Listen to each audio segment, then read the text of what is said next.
En route to Kinghorn, a monument stands on King's Crag. This marks the spot where King Alexander III fell from his horse and was killed in 1286 whilst on his way to see his new bride. His death threw Scotland into turmoil. Pass through Kinghorn and arrive at Kirkcaldy, named the Langtoon due to its mile-long esplanade. Adam Smith, the great economist, was born here in 1723 and published the influential work The Wealth of Nations. 5 years later, the architect Robert Adam was also born here. During the American Wars of Independence, John Paul Jones, a Scotsman in charge of the American fleet, sailed his navy into position off the coast of the town and threatened to blast it to smithereens unless he was paid £200,000.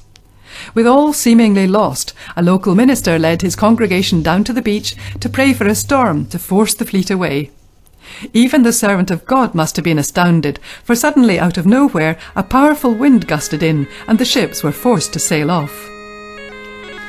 After the Jacobite rebellions, many Scotsmen fled abroad and joined the armies of various countries. Indeed, there were few European countries that did not have Scots in their armed forces.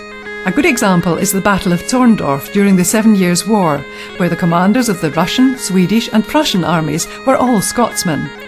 Even stranger was the truce about to take place outside a besieged Turkish city. As the Scottish general in charge of the advancing Prussian army approached his counterpart from the Turks, he found his turbaned rival to be an old friend from Kirkcaldy. The town is most famous for the manufacture of linoleum. In the 1840s, Michael Nairn built a huge factory at the top of a cliff near Ravenscraig Castle, which the locals called Nairn's Folly. The town obviously had a sinister reputation, for it was regularly linked with the devil. One legend says that Old Nick lies buried beneath Kirkcaldy sands for failing to do the bidding of the great Scottish wizard Michael Scott when he was challenged to make a rope of sand. On another occasion, in a Dysart cave, St Cerf had a terrible confrontation with Lucifer, while the esteemed George Buchanan described Dysart in a poem as being at the very mouth of hell.